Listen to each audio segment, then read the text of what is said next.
파트가 되는데 오늘 바로 이제 그 하나님이 준비시킨 목자에 대한 얘기입니다. 하나님이 준비시킨 목자가 누구죠? 하나님의 대행자로 콜링하신 분이 누구죠? 모세죠. 예, 하나님이 모세를 어떻게 콜링하셨는가? 그리고 하나님이 이 모세를 통해서 어떻게 일하셨는가 하는 것이 오늘 3장에서의 핵심입니다. 그래서 이 모세는 사실은 이제 왕궁에서 40년의 생활을 했지 않습니까? 그리고 광야에서 또 40년을 생활을 했어요. 왕궁에서 40년을 생활하는 동안에 왕궁에서 모든 언어와 지식과 경륜을 다 배운 거예요. 어떻게 보면 왕자 수업을 한 것이고 리더로서의 배워야 될 모든 것을 배웠어요. 그럼 그렇게 배워놓고 하나님께서는 이제 환경을 또 배열하셨어요.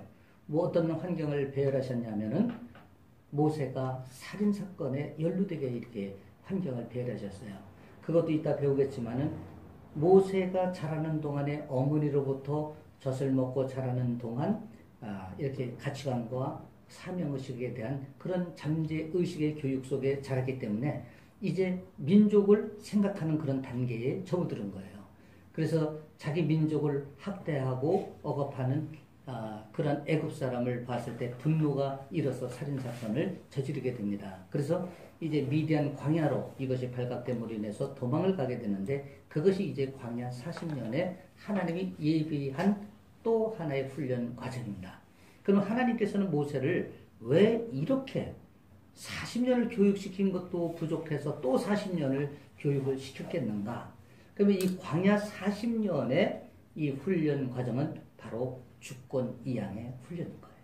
그래서 왜냐하면 주권 이양이 되지 아니하면 하나님의 대행자로서 순종의 삶을 살아갈 수가 없기 때문에 그래서 하나님은 40년이라고 하는 광야에서의 또 다른 훈련을 예비하시고 또 그 훈련을 통해서 새로운 사람으로 만들어 가시는 거예요. 그래서 이제는 그 왕궁에서 아주 고급 교육을 받았다면 이제는 광야에서 정말 천하고 어렵고 환경이 열악한 그런 가운데서 민족을 품을 수 있는 포용성 있는 그런 지도자로 이제 새롭게 거듭나는 거예요. 그래서 이제 이스라엘 백성들을 출애굽의 하나님의 대행자로서의 사명을 감당해 나가는 것이다. 이렇게 보면 되는 것입니다.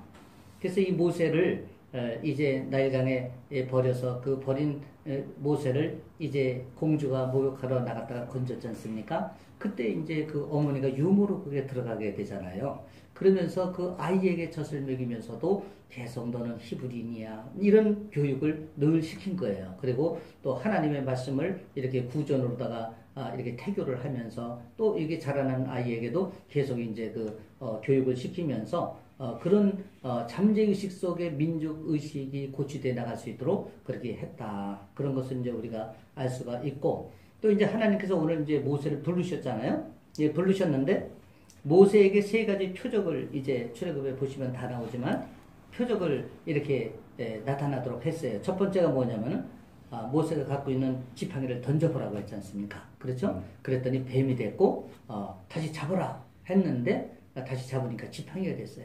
근데 여기서 다시 잡으라 했을 때 우리가 보통 뱀을 잡을 땐 어디를 잡아요? 머리를 잡아요. 왜냐하면 머리를 안 잡으면 뱀을 바로 물어버립니다. 그런데 꼬리를 잡았어요. 예, 꼬리를 잡았는데 바로 지팡이가 말씀에 전폭적인 순종하는 모세를 우리가 볼 수가 있는 거예요. 그 다음에 문둥병의 경험을 하게 했지 않습니까? 내 손을 품에 넣어봐라. 그러니까 문둥병이 됐어요. 다시 넣어봐라. 다 깨끗해졌습니다. 이런 거를 통해서 이 뱀이라고 하는 것은 애굽의 신들을 다스릴 수 있는 이제 능력을 이제 모세에게 경험할 수 있도록 이제 해 주신 것이고, 문둥병은 자신의 내면과 육성을 다스릴 수 있는 그런 능력을 가질 수 있도록 하나님께서 모세를 어떻게 보면 다시 한번 또 확인하고 또 훈련을 시키시는 것입니다. 그 다음에 세 번째가 이제 나일강의 물을 조금 떠와서 바닥에 부어봐라. 이렇게 하지 않습니까? 그러니까 그 물이 어떻게 됐어요? 피가 됐지 않습니까? 그래서 세상을 다스릴 수 있는 능력, 이것은 철저한 순종에서 일어날 수 있다는 것을 모세에게 하나님께서 또다시 가르쳐 주시는 것입니다. 이렇게 해서 모세를 이제 하나님의 대행자로 불러주시고, 그런데 이제 부르실 때도 모세를 이렇게 좀 영적 체험을 할 수 있도록 했어요. 어떻게 했죠? 떨기나무에서 모세를 불렀지 않습니까? 모세야 모세야 이게 불렀는데 그러면서 하나님께서 이렇게 말씀을 하셨지 않습니까? 네가 선 곳은 어떻다고요? 거룩한 곳이라. 그래서 네 선 곳에서 신을 벗어라. 이게 참 굉장히 중요합니다. 네가 선 곳은 거룩한 곳이라는 거예요. 그리고 그곳에서 네가 신을 벗어라.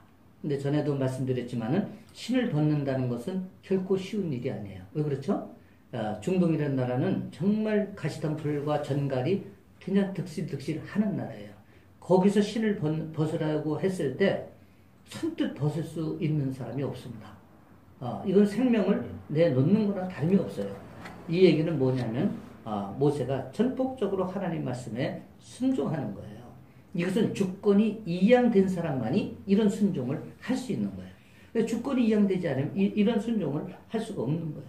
그래서 하나님께서는 그 떨기나무에서 불꽃이 타오르는데도 타지 않는 것을 경험케 하면서 모세가 그런 초월적 세계가 있다는 것을 경험할 수 있도록 그렇게 하면서 새로운 삶에 대한 쫙 뉴 라이프를 보여주시는 거예요. 하나님께서. 그래서 이제 우리가 이런 것도 어떻게 보면은 하나의 신비주의가 되고 우리도 또 신비주의를 경험하지 않습니까? 성령 체험 이제 우리가 이제 더웨이 같은 걸 통해서 우리 교회에서도 성령 체험 이렇게 다 하는데 이 성령 체험도 어떻게 보면 신비주의예요. 근데 이런 신비주의를 통해서 우리가 깨달을 수 있는 건 뭡니까? 하나님에 대한 확고한 믿음. 그렇죠? 왜냐하면 경험한 것만큼 내가 하나님을 더 믿을 수 있지 않습니까? 신뢰할 수 있지 않습니까? 그래서 하나님은 우리에게 그러한 초월적 신앙, 그런 환경을 통해서 또 우리 내면을 통해서 또 이렇게 하나님께서 영적 신비를 보여주시기도 해요. 그 사람에 따라서 정말 필요할 때는 강한 역사를 하시기도 하고 임재 역사를 하시기도 합니다. 그래서 이제 한번 우리가 본문으로 들어가 보겠습니다. 본문 한번 우리 오순대 성도님 읽어주시겠어요? 네. 힘든 환경을 통해 하나님을 찾고 부르짖으면 하나님이 듣고 내려오십니다. 그러나 하나님이 직접 오시는 것이 아니라 준비된 목자를 통해 찾아오십니다. 하나님께서 구속사를 진행시키시는 일반적인 원칙은 사람을 통해 세상을 구원하신다는 것입니다. 그러므로 사람이 소중합니다. 우리의 일상 삶에서 하나님이 만나게 하신 사람은 우연으로 만난 게 아닙니다. 우리는 사람을 통해 하나님을 만나게 되고 하나님의 깊은 뜻을 깨닫는 경우가 많습니다. 그러므로 좋은 목자와의 만남은 축복입니다. 그를 통하여 우리가 하나님께 나아갈 수 있기 때문입니다. 우리도 좋은 목자가 되어 만나는 사람들에게 하나님을 보여주는 사람들이 되어야 합니다. 목자는 쉽게 만들어지지 않습니다. 또 아무나 목자로 쓰시지도 않습니다. 오랜 시간 하나님의 계획 속에서 하나님이 원하시는 수준으로 준비되어져야 합니다. 모세가 80년 동안 준비되어지는 과정을 통해서 우리가 하나님의 얼굴로 하나님의 대행자로 준비되려면 어떤 과정들을 거쳐야 하는지를 배우기 원합니다. 네, 그렇죠. 이렇게 우리가 힘든 환경을 이렇게 우리가 당하게 되면은 부르짖지 않을 수가 없는 거예요. 그래서 이스라엘 백성들이 이제 그 애굽에 430년 동안 하나님을 찾지 않고 그렇게 방임된 생활을 하고 있으니까 선택된 백성으로서 하나님이 그를 용납하지 못하고 이제 부르짖게 하기 위해서 고난이라고 하는 환경을 배려하셨지 않습니까? 우리가 2장에서 다 배웠듯이.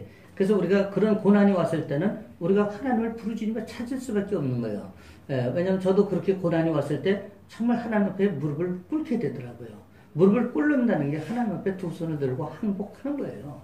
이것이 바로 주권 이양이 된 사람의 드러나는 모습입니다. 그런데 우리가 모든 만남은 우리가 우연이라고 세상 사람들은 생각하는데 절대 우연이 아니라는 거예요. 어제도 어떤 분을 제가 만났는데 이분이 하나님을 떠난 정말 세상 사람으로 완전히 바뀌어서 살고 있는 거예요. 그런데 이 사람은 대학교도 ROTC에서 군대를 갔고 또 군대에서도 신앙생활을 잘했고 또 대학교 때 신학을 공부해서 전도사까지 했던 사람이에요. 그런데 내면에 있는 상처 하나 때문에 하나님을 등지고 살고 있더라고. 그래서 다 이렇게 대화를 하는데 너무 그 영혼이 불쌍한 생각이 드는 거예요. 47살인데. 그래서 내가 이제 이분하고 우리가 자주 만나서 우리가 좀 대화를 나누자 하고 이제 어제 잠시 이렇게 말씀을 나눴더니 마음의 문이 서서히 열리기 시작하더라고. 그래서 내가 이분을 회복시키는 것이 또 하나님의 뜻이구나 이렇게 생각을 했어요. 근데 내가 어제도 그분에게 그렇게 얘기를 했어요. 이렇게 여기를 찾아와서 이렇게 서로 만났지만 이것이 우연이 아니다. 하나님께서 나를 인도하시지 않았으면 내가 여기를 왔겠는가 얘기를 하면서 이제 이렇게 대화를 나눴어요. 마찬가지로 우리가 어떤 만남이든지 오늘 우리 오수대 성도님과 우리 집사님과 이런 만남도 우연이 아닌 거예요. 하나님의 섭리 가운데 어떻게 보면 하나님의 구속소 안에서의 우리의 작은 만남이 이루어졌다. 이렇게 보면 되는 것입니다. 그래서 우리가 우리 오수대 성도님도 좋은 사람을 만났으면 절대 사업이 실패하지 않았어요. 문제는 뭐냐면 좋은 사람을 만나지 못하는 거예요. 나에게 피해를 주는 사람만 만나기 때문에 실패할 수밖에 없는 거예요.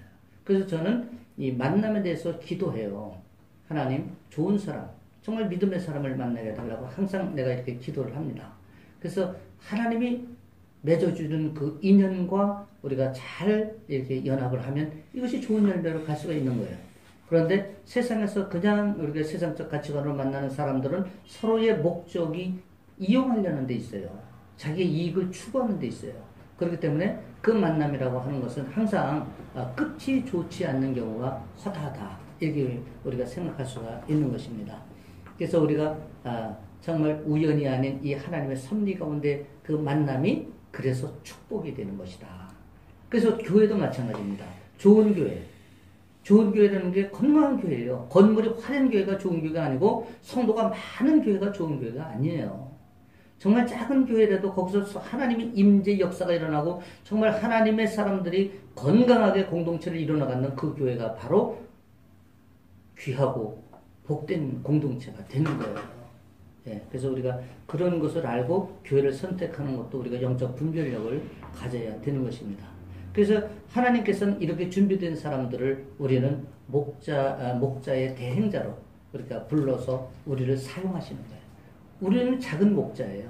이미 예수 그리스도를 우리가 영접함으로 말미암아 이제 우리는 작은 예수가 됐지 않습니까? 그래서 우리는 목자의 삶을 살아가는 거예요. 꼭 교회의 공동체의 목사만이 목사가 아니라 우리가 이미 목회자적 삶을 살아가야 그것이 우리가 작은 예수의 삶을 살아가는 것이다. 이렇게 생각을 하면 되는 것입니다. 그렇다면 오늘 나는 그런 모습으로 내가 이 땅을 살아가고 있는가? 내가 공동체에서도 그런 목자의 심정으로 성도를 섬기고 공동체의 리더로서 내가 살아가는가 하는 것을 우리가 점검해 볼 필요가 있다 하는 것을 알 수가 있는 것이죠.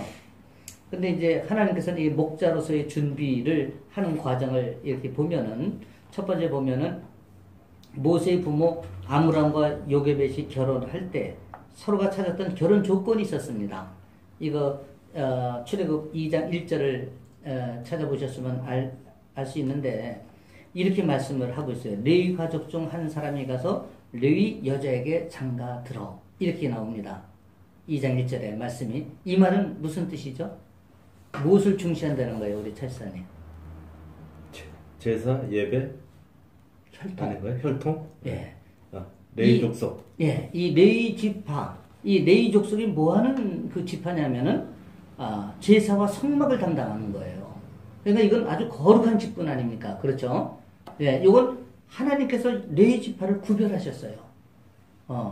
그래서 거룩한 사역을 위해서 성별된 지파이기 때문에 항상 하나님께서 이들을 통해서 성막을 관리하고 예배를 관리하고 또 모든 그런 일들을 감당해 나갈 수 있도록 그렇게 하신 거예요. 그런데 430년 동안 노예 생활을 하면서도 모세의 부모는 그 자식의 결혼도 그런 측면에서 바라봤다는 거예요. 그러니까 혈통을 어떤 혈통을 가지고 우리 아들의 배우자로 할까? 그러면 그 혈통에 따라서 또 그 혈통에 맞는 후대가 이어지지 않습니까? 그렇죠? 그래서 그런 혈통을 굉장히 중요하게 생각을 했다. 근데 이런 혈통이라고 하는 것이 우리가 이 땅에 살아가면서 우리가 또 우리 자녀들의 배우자도 우리가 선택하면서 기준을 갖지 않습니까? 그런데 이 혈통이라고 하는 것은 이 스피릿을 얘기하는 것인데, 그런데 이것을 세상의 가치관으로 요새 보는 경향이 너무도 많아요. 자, 뭘 봅니까? 첫째, 학력을 봐요. 그렇죠? 그 다음에 물질을 봐요. 그 부모가 어느 정도 재산을 가지고 있느냐. 그래서 초등학생들 그러잖아요. 너는 몇 평에 살고 몇 평에 살고, 이런 것이 나중에 상처가 되는 경우도 있지 않습니까? 이게 잘못된 거죠. 그리고 또 그 외적인 외모를 보고, 또 뭐 여러 가지 환경을 보고, 이런 조건을 가지고 보는 거예요. 그건 지극히 육신적인 정욕으로 우리가 보는 거지 않습니까? 근데 다 이제 자녀들을, 저도 있고 우리 집사님도 다 자녀가 있잖아요. 저도 그래요. 우리 아들에게 얘기할 때 항상 믿는 그런 정말 자녀를 사귀었으면 좋겠다. 안 믿는 자녀를 데려다가 하나님의 사람으로 만드는 것이 또 하나의 생명을 구원하는 것으로 우리가 기쁜 일로 생각할 수 있지만, 그러나 내밀히 들어가 보면 이거는 굉장히 힘든 일이에요. 생자를 갖다가 하나님 사람 만드는 게 쉬워요? 결코 그렇게 쉬운 일이 아닙니다. 그러면 가족 공동체를 이뤄나가는데 참 이게 쉬운 일이 아니에요. 안에서 갈등도 있고 여러 가지가 있을 수 있는 거예요. 그래서 우리가 참 이렇게 예비된 배우자를 만났으면 좋겠다 하는 그런 소망을 이제 이렇게 자녀들에도 얘기를 합니다. 근데 그게 또 우리가 뭐 얘기한다고 다 되는 게 아니니까 이제 부모의 소가리도 있는 것이죠. 그래서 우리가 모세의 부모 아브라함과 오게벳이 이렇게 이제 자녀의 결혼에 대해서도 그런 가치관을 가지고 한 것을 봤을 때, 우리도 이 땅의 자녀들, 우리의 자녀들을 어떻게 배우자를 맺어줄까 하는 것도 한번 묵상해 볼 필요가 있다는 것이죠. 외적으로 드러난 것보다 더 중요한 것은 내적인 것이 아니겠습니까? 당장 물질이 좀 부족해도 두 사람이 연합해서 얼마든지 이뤄나갈 수 있는 것이 아닙니까? 그러니까 우리가 보는 관점을 좀 잘 성경적 관점에서 볼 필요가 있지 않나, 이렇게 생각이 되는 것입니다. 두 번째는 모세의 어머니가 모세를 양육할 때 주로 어떤 교육의 내용으로다가 시켰을까 하는 것입니다. 그러니까 이게 히브리서와 사도행전을 읽어보면 다 아는데, 우리가 이제 그 자녀를 양육할 때 가장 중요한 게 뭐냐면은 3살까지의 그 버릇이 가리키는 것이 굉장히 중요하다는 거예요. 왜냐하면 그것이 그 아이의 잠재의식 속에 가치관으로 자란다는 거예요. 그래서 우리 속담에 무슨 말이 있어요? 3살 버릇 8까지 간다는 거예요. 근데 이 말이 정말 맞습니다.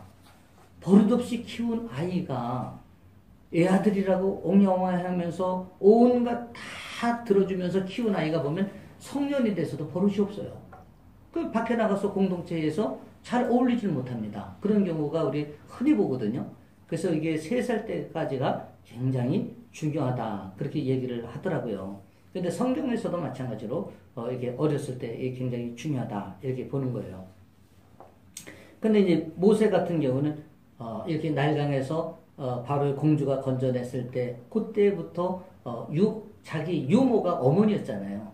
어머니가 유모가 되면서 그 아이를 젖을 먹이면서 이렇게 양육한 것이 굉장히 이 모세에게는 그런 가치관과 그런 의식이 잠재의식 속에서 자랄 수 있게 됐다, 이렇게 보는 것이죠. 그래서 히브리서 11장 23절을 보니까 23절에서 26절까지 말씀을 보니까 이런 말씀이 있어요. 도리어 하나님의 백성과 함께 고난받기를 잠시 제약의 낙을 누리는 것보다 더 좋아하고, 이 말씀이 그 배경을 보면은 모세가 어려서부터 이러한 어머니로부터의 교육을 받았기 때문에, 그래서 하나님의 백성과 함께 고난받는 것이 훨씬 유익하다는 거예요. 그러니까 바로의 궁에서 호화롭게 사는 것보다도 하나님의 백성들과 고난을 받는 것이, 그것이 훨씬 더 자기에겐 유익한 삶이다, 그렇게 얘기를 할 수 있는 것이죠. 이것은 아주 귀한 고백이 아닐 수가 없는 거예요. 우리가 세상적인 가치관을 보면 바로의 궁에 있는 게 훨씬 나은 거예요. 그렇죠? 그럼에도 불구하고 그가 이런 민족의식이 살아 있었기 때문에 그런 결단을 내릴 수가 있었다, 이렇게 볼 수가 있는 것입니다. 또 우리가 사도행전을 보면은 나이가 40이 되매 형제 이스라엘 자손을 돌볼 생각을 하더니, 이렇게 나와요. 그래서 이 이 40세가 돼서 모세가 이제 이 생각이 들면서 히브리인들에 대한 특별한 마음이 드는 거예요. 그러면서 이제 그 히브리인이 애굽인에게 억울한 일을 당할 때 그것을 옆에서 보다가 화가 나가지고 애굽인을 쳐서 죽였습니다. 그리고 모래에다가 파묻어 버렸어요. 이 사건을 통해서 이제 다시 광야로다가 가게 되는 동기가 되지 않습니까? 그러니까 어머니가 어렸을 때부터 젖먹이 때부터 그렇게 교육을 했던 것이 결국 이러한 형제를 생각할 수 있고 민족을 생각할 수 있는 마음을 가질 수 있는 동기가 되었다. 우리가 이렇게 볼 수가 있는 것이죠. 그래서 우리도 자녀들을 키울 때 정말 태교가 중요하다고 하지 않습니까? 그래서 좋은 음악 들려주고 또 성경도 계속 어머니가 이렇게 읽으면서 통독하면서 태아가 다 듣는답니다. 그런 것을. 그래서 그렇게 키운 아이와 그냥 정말 이렇게 세상적으로다가 키운 그런 아이와는 우리가 전혀 성장 과정에서 또 아이가 성장했어의 그 모습이 전혀 다른 모습이다 하는 것을 우리가 알 수가 있는 것이죠. 그래서 첫째는 이런 태교를 통해서 이스라엘 민족의식이 고취가 됐고, 둘째는 가치관의 교육이 된 거예요. 그래서 이런 가치관은 바로의 궁에서 화려한 그런 물질적인 그 사회적 부여보다는 보다 내면적이고 영적 자산이 더 중요하다는 의식을 이제 모세가 갖게 되는 것이죠. 그렇죠? 그렇게 함으로 인해서 모세는 새로운 삶으로 이제 살아가는 그 전환점이 이제 되는 것입니다. 또 세 번째는 이제 모세가 사명의식을 고취하는 거예요. 근데 이런 모든 사명의식을 고취하는 것도 어머니의 그 태교와 또 이렇게 젖먹이 하면서 유모로서 이제 그 자녀를 키우는 동안에 그 동안에 다 교육했던 것이 영향을 끼쳤기 때문에 그렇게 됐다. 이렇게 우리가 보는 것입니다. 마태복음 13장 44절을 보면은 우리가 그리스도를 위하여 사는 삶이 최고의 보화인 것을 말씀하고 있어요. 어떻게 말씀하시고 있느냐면 천국은 마치 밭에 감추인 보화와 같으니 사람이 이를 발견한 후 숨겨두고 기뻐하며 돌아가서 자기의 소유를 다 팔아 그 밭을 사니라. 이렇게 나와요. 다시 말씀드리면은 그 보화를 발견했다면 자기의 전 재산을 팔아서 사지 않겠느냐는 거예요. 그렇죠? 우리가 그 보화를 모르기 때문에 못 사는 거지. 여러분 만약에 우리가 어떤 데 가서 금광을 발견했다고 보세요. 그러면 집에 있는 아파트 다 팔아가지고 그 밭을 사지 않겠습니까? 바로 천국이 그렇다는 것입니다. 그래서 모세는 이러한 사명의식을 분명히 갖게 된 것이죠. 그러한 교육을 통해서. 그래서 히브리서 11장 26절에서는 그렇게 말씀하는 거예요. 그리스도를 위하여 받는 수모를 애굽의 모든 보화보다 더 큰 재물로 여겼으니. 참 귀한 말씀 아닙니까? 이런 고백이 그렇게 하루아침에 나올 수 있는 게 아니에요. 그래서 교육이라고 하는 것은 굉장히 중요한 것이죠. 그런데 어릴수록 그 교육의 효과는 크다 하는 것을 우리가 알 수 있는 거예요. 특별히 3세 이전 또 내지는 6살 전에 받는 교육이 아주 그 아이의 삶에 직접적인 영향을 미친다는 거예요. 그리고 네 번째는 영혼을 준비하는 신앙을 이제 모세는 갖게 되는 거예요. 모세는 땅에서 누리는 그 부요보다도 하나님 나라의 영원성에 대해서 더 관심을 가졌던 것이죠. 근데 이런 것도 다 그 교육의 영향이 되는 거예요. 하루아침에 이런 생각을 우리가 가질 수 있겠습니까? 우리 차이사님 교회 나왔다고 해서 하루아침에 이게 우리가 영혼을 준비하는 신앙을 가질 수 있겠습니까? 천국에 대한 소망과 천국에 대한 정말 그 보화를 하루아침에 발견할 수는 없잖아요. 그렇죠? 예. 예. 이것이 다 그러한 부모가 전해주는 그 유전적 말로 이렇게 전해주는 하나님의 말씀, 또 사상, 그런 가치관이 결과적으로 우리에게 그러한 선한 영향력을 끼칠 수 있다. 이렇게 이제 우리가 볼 수 있는 것입니다. 그래서 우리는, 하나님은, 정말 우리가 이렇게 말씀으로 잘 다듬어져서 하나님의 단장된 신부가 되기를 원해요. 예. 근데 그 신부는 제가 말씀드렸잖아요. 정말 잘 예쁘게 신랑하게 보여야 되지 않습니까? 그런데 우리의 겉모습이 아니라 하나님은 중심을 보시는 분이기 때문에 옷이나 외모보다도 우리가 어떤 마음을 가지고 하나님을 대하느냐, 하나님 앞에 나가느냐, 또 하나님을 내가 영접하면 그 영접한 사람으로서 어떻게 내 삶을 드러내느냐, 그런 것이 굉장히 중요하다, 이렇게 이제 볼 수가 있는 것입니다. 3번을 한번 우리 차유사님 읽어주세요. 바로의 궁에서 훈련은 모세를 어떤 사람으로 만들었습니까? 우리가 자녀를 키울 때 본받아야 할 내용은 무엇입니까? 근데 이 바로의 궁에서의 훈련은 모세를 어떤 사람으로 만들었을 것 같아요? 바로의 궁에서 40년 동안의 왕자로서의 교육은 다 받은 거예요. 이걸 통해서 어떤 사람으로 이게 바로가 만들어졌을까요? 지도자로서의 만들어지는 거예요. 그렇죠? 이건 아주 고급 교육 아닙니까? 일반 교육하고 차별화된 교육 아니겠습니까? 그렇죠? 우리나라 재벌들도 특히 삼성 같은 경우에도 자녀 교육을 특별히 시킨다고 그래요. 이렇게 유학도 보내지만은 아주 가정, 그 재벌의 그 가문에서 아주 특별한 교육을, 다시 말하면 후계자로서의 교육을 시키는 것이죠. 그런 후계자로서의 교육을 시킨 사람이 후계가 되는 거와 그런 교육이 안 된 사람이 후계가 됐을 때 그 기업이 어떻게 될까요? 이거는 정말 이건 아주 중요한 문제 아닙니까? 마찬가지로 우리가 모세가 이렇게 바로에서 궁에서 이렇게 40년 동안에 교육받는 것은 굉장히 하나님께서 중요한 교육을 받도록 하셨다, 이렇게 우리가 볼 수가 있는 것입니다. 그 과정을 통해서 지도자로서 갖춰야 될 모든 교육은 바로의 궁에서 사실 다 받은 거예요. 예, 사실은 지식적으로 보면은 모세는 이제 어디 가도 정말 다 지도자로서의 그 역할을 다 할 수 있는 역량을 갖췄다고 이렇게 볼 수가 있어요. 그래서 이렇게 사도행전 7절에서는 7장 22절에서는 이렇게 말씀해요. 모세가 애굽 사람의 모든 지혜를 배워 그의 하는 말과 하는 일들이 능하더라. 예, 이렇게 말씀을 하고 있는 것입니다. 그 40년 동안의 왕궁 생활을 통해서 이렇게 모든 일이 능하게 다 교육적으로 이미 이수를 한 거예요. 이것이 중요하죠. 네. 그리고 하나님 앞에서의 광야 훈련, 이건 한번 우리 오순태 성도님 한번 읽어주세요.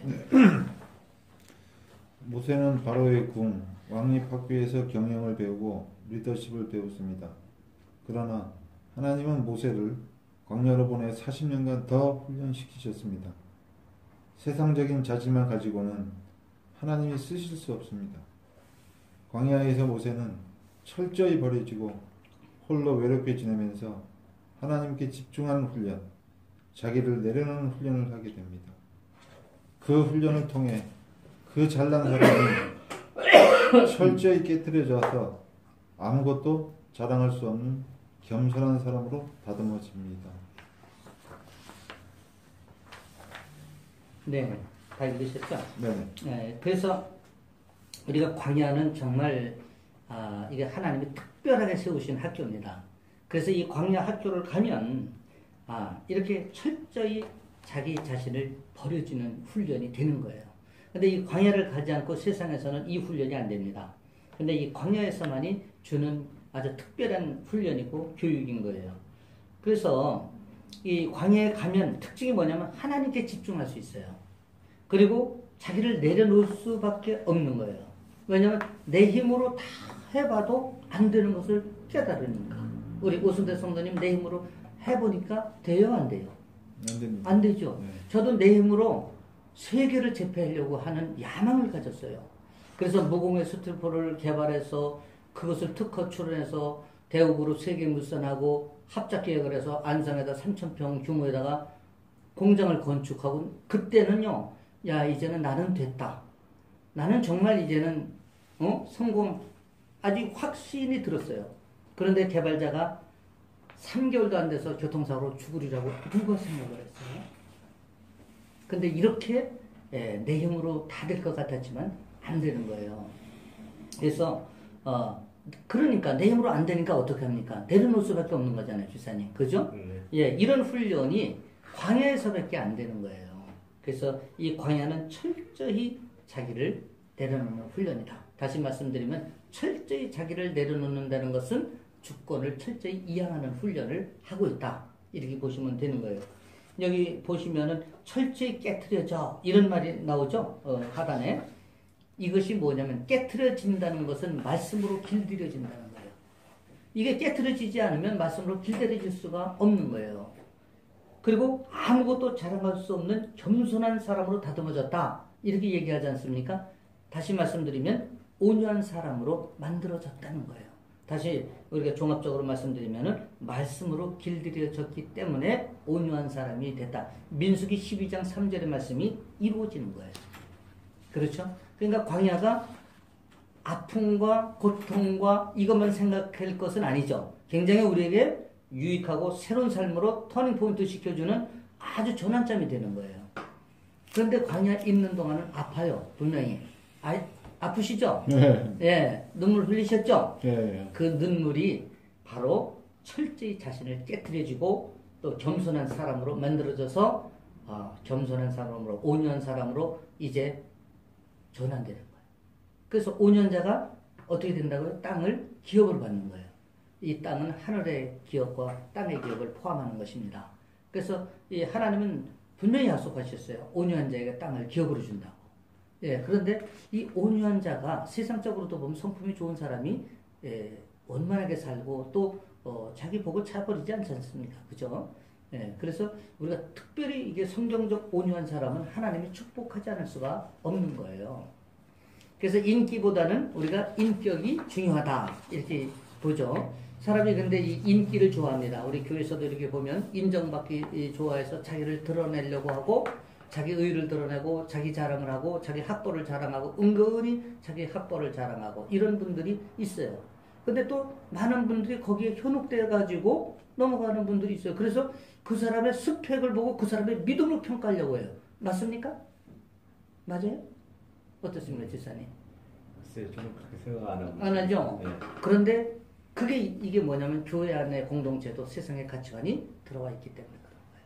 왜냐하면 우리 교인이라고 해서 다 그리스도인은 아니잖아요. 왜? 와서 만들어지는 과정이니까. 그런데 철저히 교회는 그런 사회적인 스펙 내려놓아야 돼요. 그것을 가지고는 하나님의 말씀 안으로 들어갈 수가 없어요. 직면하기가 어렵습니다. 예. 그러나 이제 그런 분들이 말씀으로 잘 길들여져서 성품으로 만들어지고 또 말씀을 잘 직면하고 말씀에 정말 깊은 은혜를 깨달아지면 그러한 스펙이 오히려 선한 영향력으로 작용을 해서 자기를 더 정말 아름답게 귀하게 하나님의 사람으로 빚어가는 것이죠. 그러니까 그것이 먼저라는 것이죠. 우리가 하나님 앞에는 첫 번째 한번 볼까요? 모세가 장인 이드로의 양떼를 치다가 떨기나무의 불꽃의 광경, 이것이 무슨 의미일까 하는 거예요.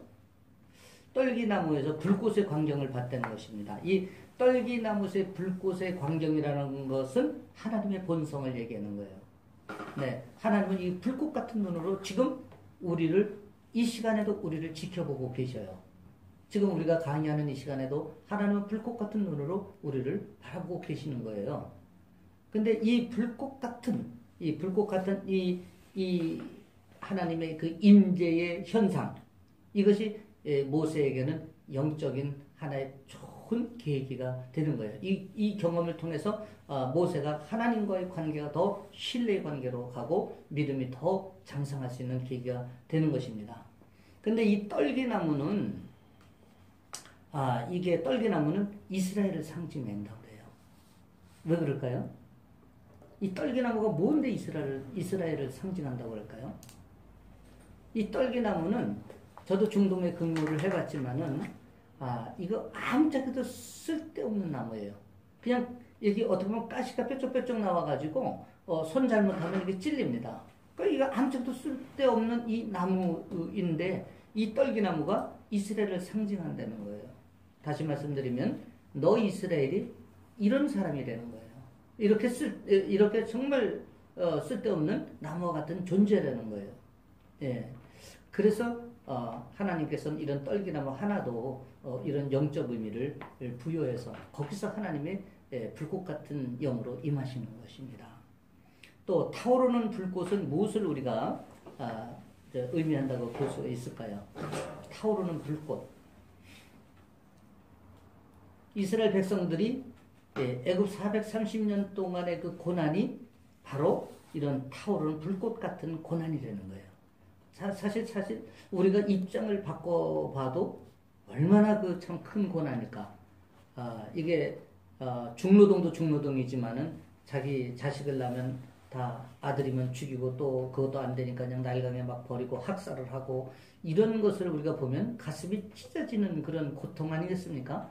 그러니까 이런 것이 이제 불꽃 같은 하나님께서 주시는 그런 고난으로 우리가 볼 수가 있고 또 두 번째는 그런 불꽃을 하나님의 임재다 이렇게 우리가 볼 수 있습니다. 그래서 두 가지 의미로 우리가 볼 수 있는 거예요. 첫째는 이스라엘 민족의 불꽃 같은 고난, 두 번째는 하나님의 임재 이렇게 우리가 영적 의미를 부여할 수가 있다 이렇게 보는 것입니다. 세 번째, 이 타지 않는 나무.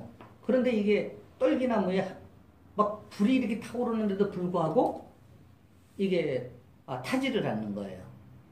근데 이건 무엇을 의미할까요?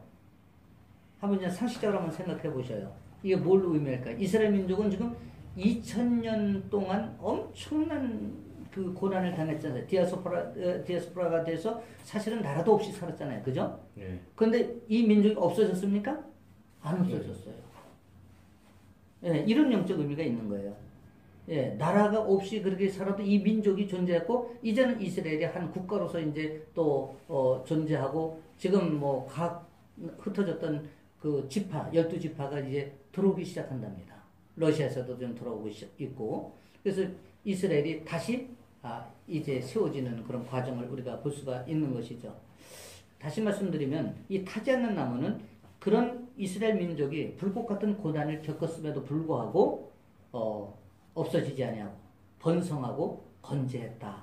이런 것을 우리가 보고 또 하나님의 백성으로서의 선민 백성으로서의 영원성을 우리가 영적으로 의미를 주고 있다. 이렇게 우리가 볼 수가 있는 것입니다. 그래서 지금 이제 이 떨기나무와 타오르는 불꽃 그럼에도 타지 않는 나무를 주신 그 이유는 하나님의 인증샷이에요. 참 재밌죠? 하나님의 인증샷을 보여주신 것입니다. 이것이 나는 너희를 버리지 않고 너희와 함께 동행하고 있다는 이 사실을 하나님께서 확인시켜 주시는 거예요. 이스라엘 백성들에게. 사실적으로 그 이 고난 중에도 이스라엘 백성들이 번성했지 않습니까? 그죠? 그래서 75명이 갔지만은 나중에 200만 명으로 인구가 이렇게 번성한 것을 우리가 알 수가 있죠. 2번은 우리 찰산이 한번 읽어주실래요? 네. 혹 나의 지난 신앙 경험 속에 이렇게 신비주의고 초자연적인 경험들이 있었습니까? 그 일로 인해 내게 나타난 변화는 무엇이었습니까? 네, 이런 초자연적 경험을 하신 적이 있으시나요? 우리 아직 오순대 성도님은 없으실 테고, 네. 우리 찰사님은 한 번쯤 있으실 것 같은데. 초자연적이라기까지는 좀 거론하기가 어렵고 이런 경험은 조금은 해봤죠. 네. 네. 근데 그 경험을 통해서 어때요? 찰사님이 하나님에 대한 믿음과 신뢰가 더 이렇게 공고해지지 않습니까? 그렇죠. 네. 네. 그래서 우리 기독교를 체험의 종교다 이런 말씀들도 해요. 물론 우리가 그런 경험이 없이도 더 확고하게 주님을 믿고 천폭적으로 주님 앞에 그 신뢰를 보낼 수 있다면 정말 그는 하나님 보실 때 너무너무 기뻐하는 존재겠지만 우리 연약함이 사실 그렇지 못하잖아요. 그래서 우리가 어떤 현상이 이렇게 내 몸에서 나타났을 때 하나님께서 나에게 분명히 이렇게 임재하시는구나. 저도 마찬가지예요. 어떤 때 이렇게 기도할 때 막 성령 역사하면 그냥 막 방언 기도가 막 그냥 쏟아져 나오죠. 또 이렇게 막 기도하면 영적 분별력을 막 주시죠. 어떤 때는 막 하나님 환상을 보여주시죠. 하나님의 음성을 들려주시죠. 이런 것을 경험할 때 막 몸에서 전율이 이렇게 오는 거예요. 그러면서 하나님이 이렇게 강하게 역사하시는구나. 근데 이거를 경험하면은 하나님에 대해서 절대적인 이 신앙이 더 강해지는 것을 저도 경험을 할 수가 있어요. 그러니까 우리가 이런 경험도 때로는 필요하다. 근데 우리 오순대 성도님도 이제 이렇게 말씀 공부하면서 또 이렇게 이제 더웨이를 통해서 이렇게 우리 성령 세미나 이런 데 참석하시면 하나님께서 이런 경험을 허락하셔요. 그런 걸 통해서 보면 믿음이 더 한 발짝 앞으로 다가가게 되는 것이죠. 3번은 하나님은 모세를 부르시고 신발을 벗으라고 했습니다. 여기서 신발은 무엇을 의미합니까? 신발은 무엇을 의미하죠? 신발을 벗으라. 신발을 벗으면 죽는 거예요. 근데 죽는데 벗으래요. 이게 뭘까? 뭐를 내려놓으라는 거예요? 뭐를? 제가 늘 강조한 거잖아요, 이거. 주권. 그렇죠. 예, 이 주권. 예, 신발은 주권을 내려놓아요. 나의 자유의지. 이 주권을 내려놓으라. 자신을 내려놓으라는 거예요. 예. 그래서 사실 저는 중동 근무를 해봐서 알아요. 신발 벗는 게 쉽지 않습니다. 예, 정말 쉽지 않아요. 그런데 그 신발을 벗으라. 근데 신발을 벗으면요, 이 땡볕에 발바닥도 뛰어요. 얼마나 뜨거운지 말도 못합니다. 근데 신발을 벗으라. 그랬을 때 모세는 두말 없이 신발을 벗었어요. 근데 우리도 하나님이 어느 순간에 신발을 벗으라고 할 때가 있어요. 그랬을 때 나는 못 벗겠습니다. 라고 한다면 우리는 아직 거듭나지 않은 거예요. 근데 딱 벗을 수 있어야 돼요. 그럼 하나님이 우리의 생명을 죽게 내버려둘까? 절대 그렇지 않은 거예요. 하나님은 하나님이 우리를 업어서까지 가실 수 있으신 분이에요. 그러니까 우리가 철저한 주권이양을 하고 하나님 앞에 순종하는 것이 참 중요하다. 그렇기 때문에 모세를 하나님이 대행자로 쓰시는 거예요. 오늘 우리도 하나님의 대행자로 이미 부름을 받은 거예요. 그럼 우리는 하나님의 대행자로서의 삶을 살아가야 되는 것이고요. 예. 그러려면 철저히 신발을 벗는 훈련이 필요하다. 예. 홍해를 가를 때도 마찬가지지 않습니까? 홍해를 가를 때 어떻게 했어요? 그냥 아무것도 백성들이 한 게 없어요. 그리고 모세가 그랬더니 너희는 잠잠히 있으라 그랬어요. 하나님께서 일하시는 걸 바라보라는 거예요. 그리고 한 일은 딱 한 가지예요. 백성들이 앞으로 나가게 하라 그랬을 때 나갔어요. 그때 지팡이를 대니까 홍해가 갈라진 거예요. 이게 절대적인 순종인 거예요. 예. 안 그랬으면 어떻게 됐습니까? 뒤에는 바로의 군대, 앞에는 홍해. 죽을 수밖에 없는 거잖아요. 그렇죠? 그래서 절대적인 순종을 했을 때 하나님께서 홍해가 갈라지는 역사가 일어났다. 그런데 이 홍해가 갈라지는 역사가 과거 이스라엘 백성들이 출애굽할 때만 있던 것이 아니라 오늘 21세기를 살아가는 우리에게도 홍해가 갈라지는 역사는 있습니다. 이걸 믿어야 돼요. 그 믿으면 그것이 내게 이루어지고 내 안에서 그것이 역사하는 거예요.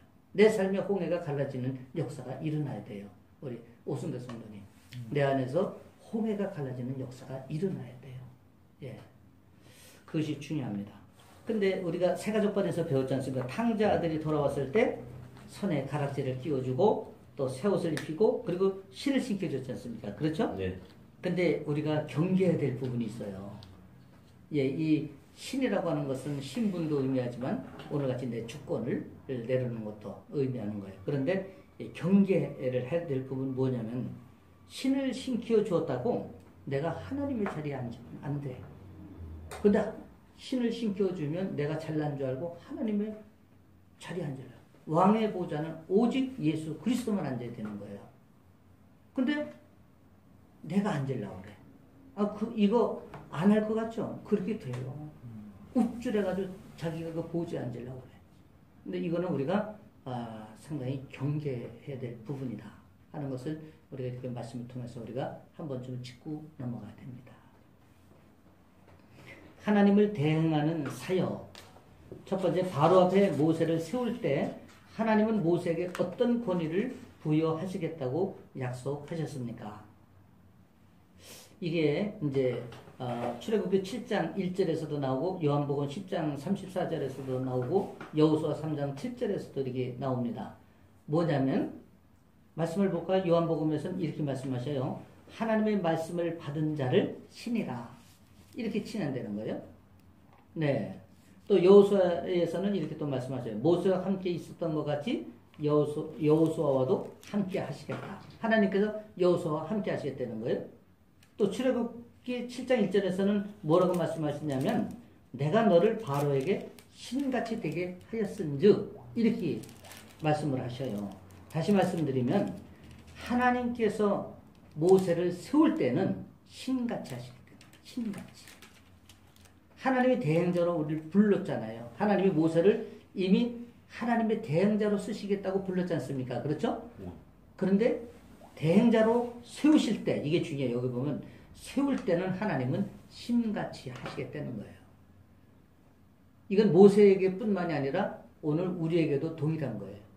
하나님 우리에게 대행자로 불렀으면 하나님 우리에게 신적 권위를 주시는 거예요. 그 영적 권위 아닙니까?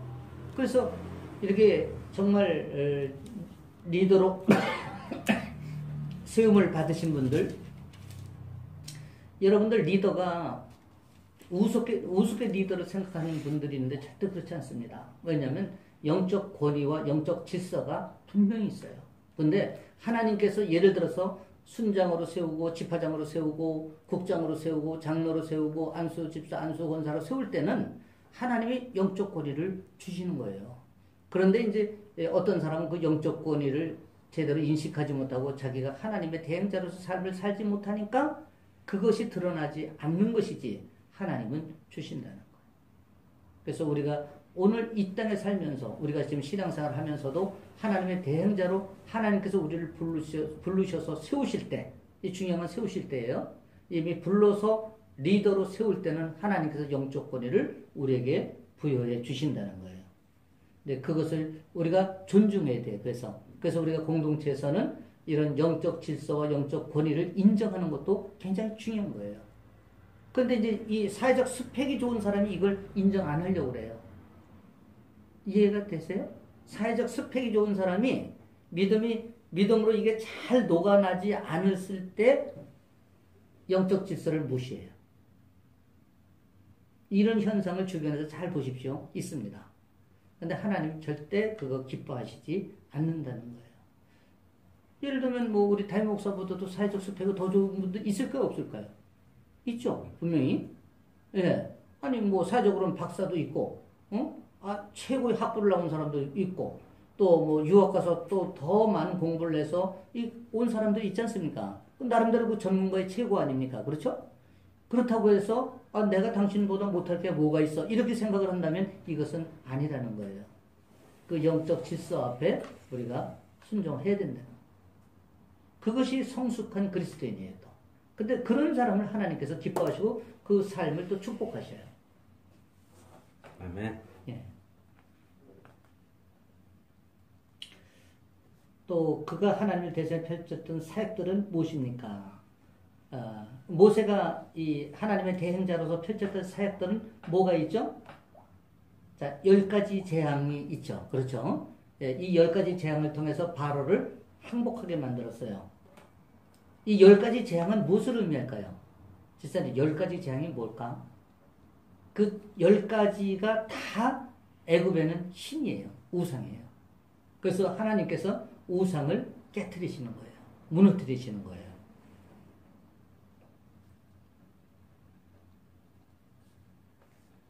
애굽 사람들과 이스라엘 자손들이 10가지나 재앙이 필요했던 이유는 무엇입니까? 10가지 재앙, 참 이것은 애굽의 이런 우상을 무너뜨리는 것이지만 애굽이 이 10가지를 다 섬긴 거예요.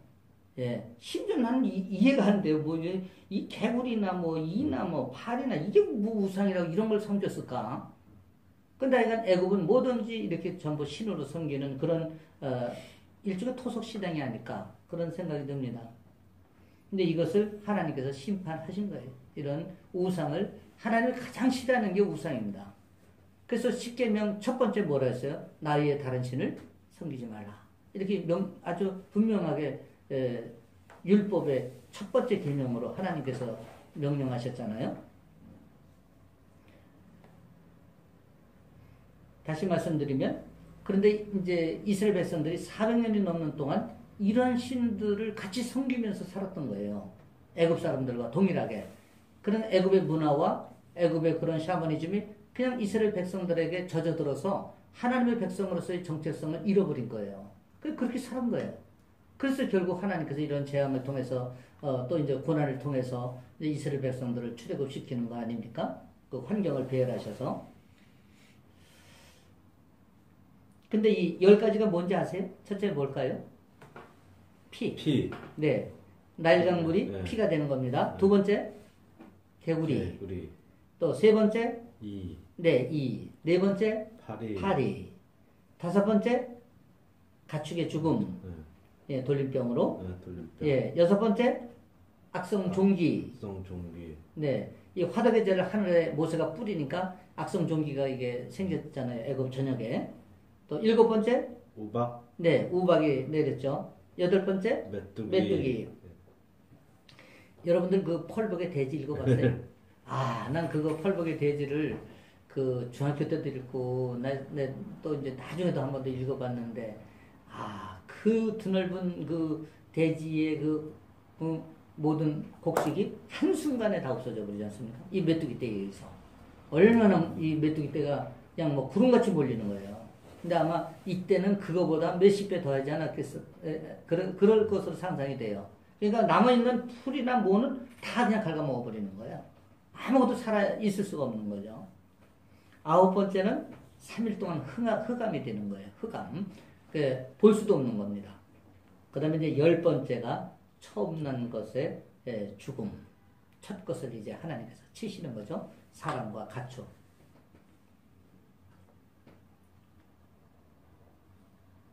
그런데 이 10가지 재앙을 통해서 바로와 애굽의 백성들이 모세를 보는 눈이 달라졌습니다. 아주 위대한 인물로 보게 된 거예요. 그동안은 초라한 한 노인네로 봤었는데 이 10가지 재앙을 겪으면서 애굽의 왕 바로와 백성들은 모세를 이제 아주 위대한 사람으로 보게 되는 것입니다. 바로는 이스라엘을 쉽게 놓아주지 않았습니다. 그가 모세를 설득시키고 이스라엘을 해유하려 했던 방법들은 무엇입니까? 무엇이죠? 첫째는 출애굽기 8장 25절에서 27절을 보면은 이 땅에서 하나님을 예배하라. 너 이거 뭐 광야까지 갈 필요가 있느냐? 이 얘기입니다. 멀리 뭐하러 가느냐? 그냥 여기 애굽에서 하나님을 예배하고 제사 드려라. 이 얘기예요. 다시 말하면 끝까지 붙잡아 두려는 보낼 마음이 전혀 없는 것이죠. 근데 우리도 이런 유혹을 받을 수가 있어요. 이 땅에서만 하나님을 예배하라. 이 땅에서 사는 세상적 가치관에 만족하라. 그래서 내 친구들도 보면 그걸 너무 좋아해요. 내가 사랑하는 정말 내 친구들이 이 세상을 너무 좋아하는 거예요. 그래서 나보고 장로님 하면서 존중을 하면서도 장로님 이렇게 좀 같이 놀읍시다. 이것을 아주 그냥 때만 되면 이렇게 권하고 강권하려고 합니다. 그러면 그게 뭐예요? 세상에서는 골프도 치고 술도 먹고 또 뭐 이렇게 저렇게 세상에서 주는 즐거움과 오락을 같이 좀 즐깁시다. 이거 아닙니까 결과적으로. 그런데 우리가 하나님을 믿는 사람은 여기서 구별을 철저히 해야 되는 거예요. 그래서 제가 1차만 한다 그랬잖아요. 식사만. 그리고 식사 딱 끝나면 2차부터는 먼저 갑니다 라고 정중하게 인사하고 그리고 내가 전혀 뭐 방해 없이 이렇게 물러나오는 거예요. 그래서 하나님 믿는 사람은 이것만은 분명히 이게 바로 우리가 이 땅에서 예배를 드리는 삶이에요. 그것이 우리가 드러나는 모습입니다. 근데 내가 전에도 얘기했지만 타협을 뭐라 했어요? 제가 사탄이다. 내가 조급함도 사탄이라고 했지만은 내가 이렇게 묵상하면서 딱 깨달아 보니까 타협이 사탄이라고. 조금씩 타협하다 보면 멸망으로 가는 거야. 한 발 한 발 물러서다 보면 낭떠러지기로 떨어질 수밖에 없는 거예요. 그래서 아닌 거는 딱 선을 그어버려야 돼. 이게 구별이라고 하는 것은 정말 내가 십자가를 질 수 있는 그러한 결단이 아니면 이 구별이 안 되는 거예요. 그래서 그리스도인은 자기 십자가를 자기가 지는 거예요. 그리스도인이 그냥 막 세상 사람들처럼 그냥 뭐 좋아가지고 이것이 아니라 이 구별의 삶을 살기 위해서 자기 십자가를 지는 그러한 고난과 핍박도 감내할 수 있어야 된다. 이런 얘기예요. 그러니까 뭐 친구들 너무 기분 안 상한다. 그래가지고 조금씩 양보하려고 하는 거 굉장히 위험하다는 거예요. 그래서 저는 지금 완전히 철저히 이것을 끊고 있습니다. 출애굽기 8장 28절에서는 또 이렇게 말씀하고 계세요. 너무 멀리는 가지 말라. 이렇게 얘기합니다. 바로의 이 타협하는 게 정말 이스라엘 백성들로 보면은 귀가 솔깃한 거예요. 그렇죠? 너무 멀리는 가지 말라. 왜 그 힘들게 고생하느냐 이거잖아요. 너무 조금만 가서 예배를 드려라. 그런데 이제 그 내면에는 내보내기 싫은 거예요. 결과적으로는 도망가지 못해요. 언제든지 군대를 보내서 잡아올 수 있게. 아우. 근데 이제 세상 사람들도 이렇게 얘기합니다. 우리가 이제 신앙생활을 잘 하려고 하면, 아까도 제가 친구들 얘기했지만은, 그렇게 얘기하면 너무, 우리 친구가 그래요. 너 너무 빠진 거 아니야? 이렇게 얘기를 합니다. 너무 빠진 거 아니야? 야, 다른 사람들 그렇게까지는 안 해. 넌 너무 지나쳐. 이렇게 얘기해요. 근데 우리가 하나님 앞에서는 지나칠 게 없습니다. 근데 우리 친구들이 그렇게 얘기를 해요. 너무 빠지지 말라. 적당히 해래. 예, 적당히. 집사님, 적당히 해래. 우리 친구들이 나보고 다 참 사랑하는 친구들이에요. 근데 적당히 하라는 거예요. 그 적당히가 자기들이 원하는 거 아닙니까? 예, 그래서 예, 이 바로가 오늘 지금 모세에게 이렇게 타협점을 얘기한 거하고 똑같은 거예요. 너무 멀리는 가지 말라. 우리 친구들도 오늘 나에게 이렇게 얘기합니다. 또 우리 집사님도 다 주변에서 이렇게 신앙생활 잘하고 또 주일 성수하려고 하면 한 주쯤은 걸러뛰어. 아이고 누가 그거 가지고 뭐라 그랬냐. 너 그 정도면은 아주 잘하는 거야. 이렇게 얘기해요. 이게 다 바로예요. 이게 다 바로예요. 예. 우리가 3번을 보면 출애굽기 10장 11절에서는 또 이렇게 바로가 타협을 합니다. 너희 장정만 가서 여호와를 섬기라. 그러니까 어른만 가서 섬기라는 거예요. 그것도 남자들만. 그러면 잘 생각해 보세요. 처자를 두고 떠날 수가 있을까요? 없는 거잖아요. 그러니까 결과론적으로는 못 가게 하기 위한 것이죠. 그러면 하나님의 백성들이 반드시 이 애굽을 떠나야 되는데 바로는 끝까지 붙들려고 하는 거예요. 이게 사탄이에요.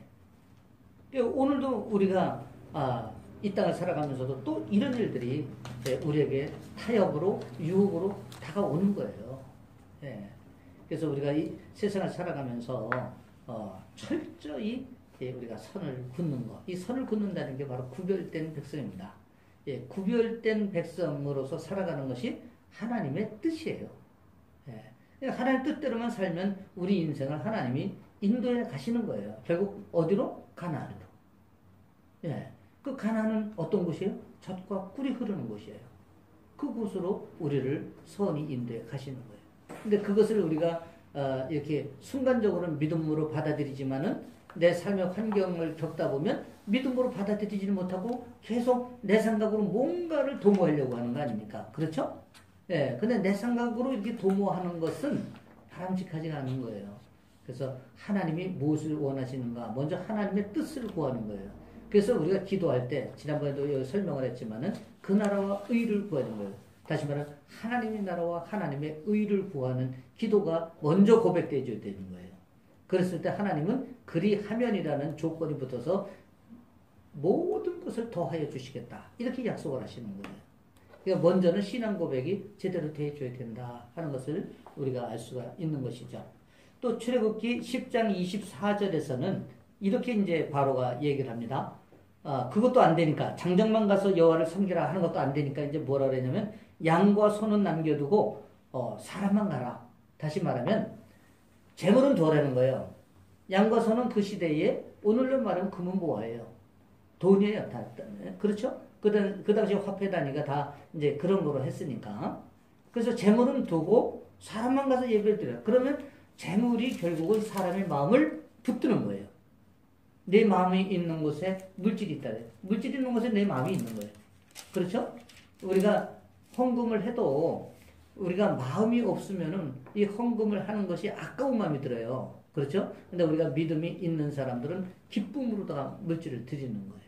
근데 우리가 이제 이 바로는 그 이스라엘 백성들의 가장 연약한 부분 물질을 터치한 거예요. 그러니까 물질은 두고 가서 예물을 드려라. 그런데 한번 생각해 보세요. 우리가 제사를 드리려면 또 재물이 있어야 되잖아요. 그렇죠? 그러니까 이건 예배 자체를 회방하는 거예요.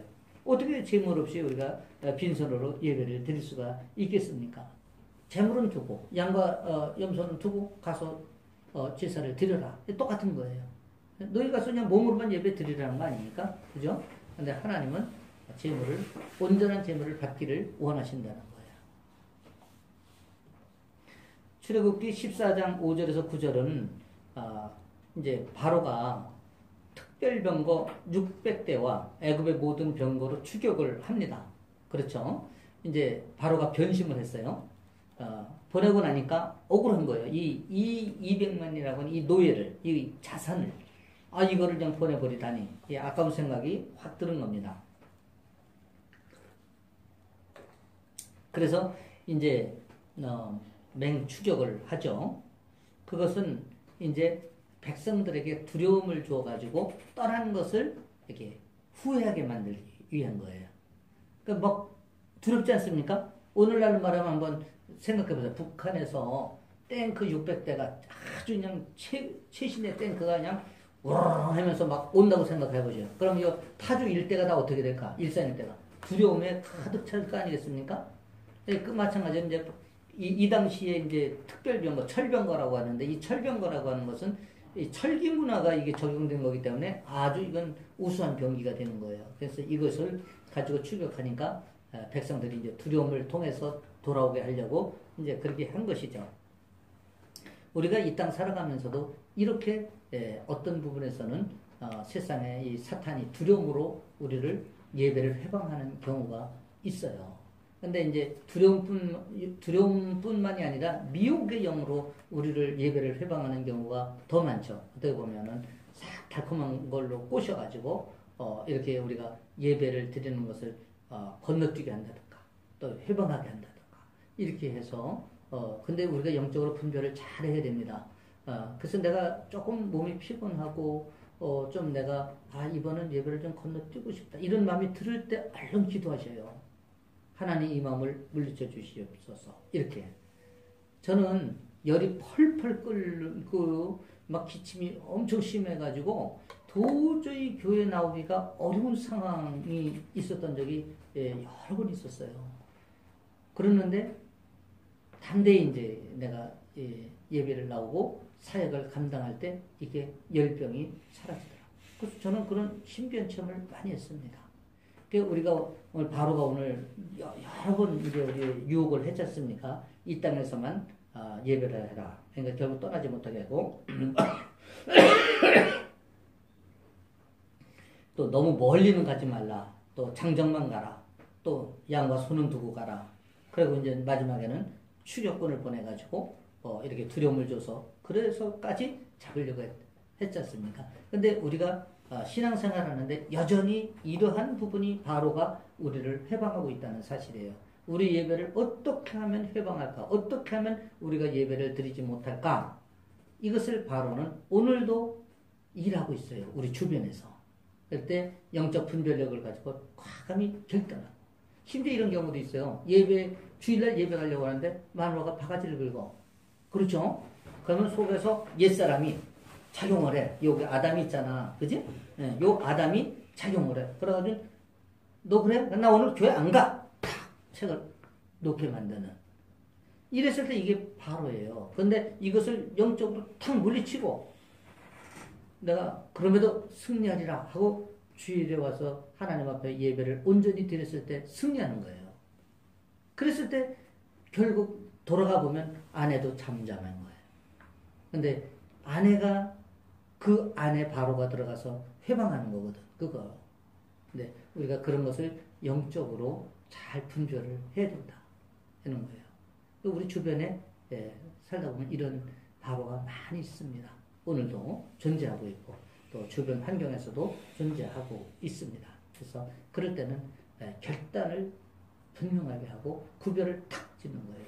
그래서 우리 예수님 40일 동안 광야의 시험을 받으셨잖아요. 그때 사탄이 다 떡으로도 시험하고 높은 데서 뛰어내리라 하고 40일을 굶으셨는데 금식을 하셨는데 그 굶었는데 떡으로 뭐 이렇게 유혹을 하면 사람이 어떻겠습니까? 그런데 예수님 과감히 탁탁탁 영적으로 분별하고 사탄을 물리쳤지 않습니까? 그렇죠? 이 땅에 우리가 사는 동안 무수한 그러한 바로는 오늘도 계속 우리를 공격하고 또 이렇게 미혹하는 거예요. 타협점을 가지고 미혹하는 거예요. 이랬을 때 우리가 그 분별을 정확히 하는 것, 이것이 중요하다 하는 것이죠. 이렇게 해서 오늘 3강을 마치겠습니다.